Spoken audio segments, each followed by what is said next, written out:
All right, hey, I just wanted to check in because I finished another book, and it's actually my first book of the month, Streets of Laredo by Larry McMurtry. Now, I actually have 2 copies of this book, and there's a reason for that. I picked this one up originally from Barnes & Noble, and this cost me $21. $21. Expensive as hell, right? I found this at a local thrift store for $1, and I like this version a lot more. I think this is just a beautiful book, and so I'm probably going to end up getting rid of this version, but I'm glad to know I spent about 20 times as much as I needed to on it. But that has nothing to do with this review. That is just why I have 2 copies of this book right now. I'm going to hold up this copy, though, because it's way more... I think it's... Well, this is pretty cool looking, too, I'm not going to lie. But I really like this version. Let me get into the actual book here. This Streets of Laredo is a sequel. It's the follow-up to Lonesome Dove. And I had heard a lot of things before going into this book saying none of these books are as good as Lonesome Dove. The rest of them aren't even really worth reading. Man, I disagree after reading this book. I don't think it's as good as Lonesome Dove. I will give it that, but I would say it's just that close. It is that close to being as good as Lonesome Dove. I really like this. So this takes place, I believe it was about 20 years after the events of Lonesome Dove. So quite a lot has gone by. Quite a lot of time has gone by. A lot of things have happened within that time. Captain Woodrow Call from Lonesome Dove, he is one of the main characters in this book, along with P.I. Parker, which you may remember as kind of not a huge character in Lonesome Dove. I mean, he was definitely present, but he wasn't really one of the standouts. He wasn't an Augustus McCrae. He wasn't a Jake Spoon. He wasn't a Woodrow Call, but he was one of the characters, right? But he is very prevalent in this book as well. So Woodrow Call is now, he's given up that farm life. He kind of views his farm in Montana, the cattle ranch industry that they were trying to start in Montana. He kind of views that as a failure, and he came back to Texas and became a bounty hunter. So he's just going out and killing people and collecting money.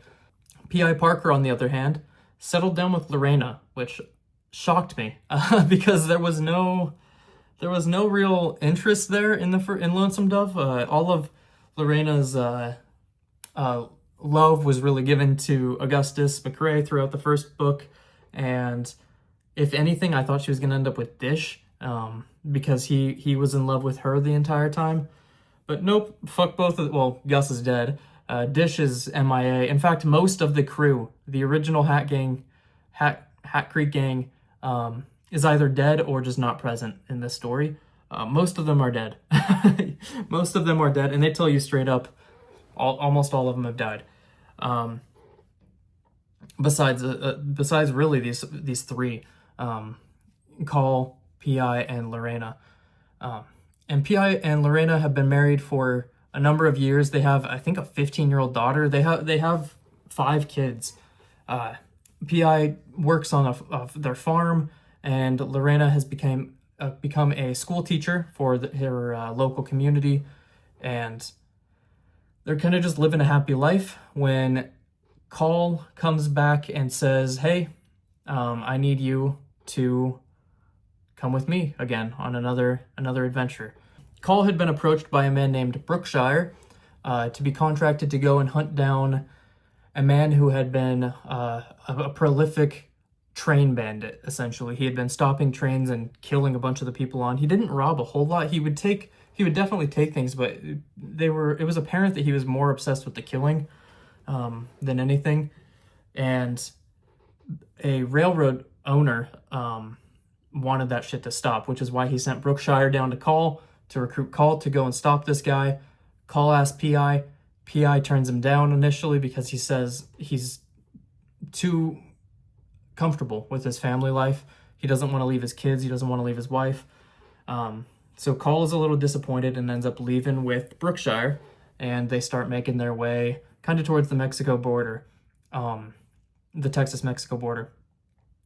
P.I. ends up having doubts throughout the first part of the book, and he and he ends up changing his mind, and follows behind, tries to catch up with Captain Call. Lorena eventually follows behind PI, tries to catch up with him to stop him from going. So everybody's kind of looking for somebody in this book, and it's done really well. The main train bandit, the main bad guy, is named Joey Garza, and he is a younger Mexican kid who we have a cool backstory of, actually. He was sold by his father to some Apache Indians at a young age, and they kind of raised him to be rough and gruff, and he came back just not a kid anymore, obviously. He was an asshole, kind of mean. He hates his family. He hates his mother. He calls her a whore all the time because, I mean, she was. He despises his family. And he's just overall not a good dude. But what makes him really interesting is he's one of the only people in the West to possess essentially a sniper rifle. He has a rifle with a telescopic sight on it, so he's able to take people out from like 600 meters away, where normally that's not possible. So he's very dangerous. And speaking of dangerous men, there's actually one other kind of almost side quest that Call partakes on, of killing Mox, who he was in the first book. I don't really remember him very well, but they mentioned that he was in the first one. He was working under Blue Duck at the time when Lorena was captured, and he's obsessed with burning people. He goes and burns animals, people. There's a graphic scene of him burning a dog in the distance that you hear the yelping, and super sad shit.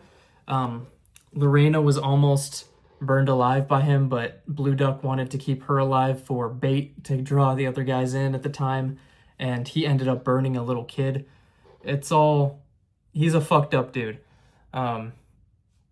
So Call takes on that little quest as well, of trying to kill Mox, who is in the area and burning people. They had thought he was dead for all these years, but it turned out he was just hiding out, and came back fucking better than ever for him, and just on a rampage. So we got two major bad guys doing separate things in this book, and we get to see their perspectives in certain parts too, which I really like about these books. I love the perspective shifts, and I love seeing the characters eventually meet up and interact and split ways again to go do their own thing, meet up. Just all these. Larry McMurtry really writes it so well, of just feeling like you're on the adventure with them, and being able to see that bird's eye view of kind of where everybody's at, and seeing, oh, there's tension gonna be here because these guys are gonna meet up soon. And I really like it. I think it was a lot of fun, and I didn't have a bad time at one point in this book. Honestly, none of it felt slow to me. It felt good. It felt like a Western. And I think I'm finding, actually, that Westerns might be one of my favorite genres, if all of them are kind of like how Larry McMurtry writes, because I loved Lonesome Dove, and I loved this. So we even get the perspective of Joey, the sniper guy's mother, quite a bit. Her name's Maria, and she has a little story of her going into this town and taking all the women out of the town, saving them essentially, and just kind of destroying the economy of the town. Everybody moves out of the town if the women are gone. So there's little sub-stories going on constantly. The only gripe I actually have with this book is that I feel like the end was a little drawn out. He probably could have cut off almost 100 pages off of this book, and it still would have had the same impact at the end, in my opinion. Could be wrong there, but I felt like it was going on a little long at the end. The whole rest of the book was super fun, super enjoyable. I'm not going to get into spoilers in this because I really do want everybody to go and read this book, especially if you liked Lonesome Dove. Lonesome Dove is my favorite book of all time, and this is an amazing follow-up. I enjoyed it. I enjoyed it a lot, so I think that's where I'm going to leave this video. And like I said, I think everybody should go out and give this book a shot. Unless you haven't read Lonesome Dove, read Lonesome Dove first, but anyways, I appreciate y'all for watching, and thanks.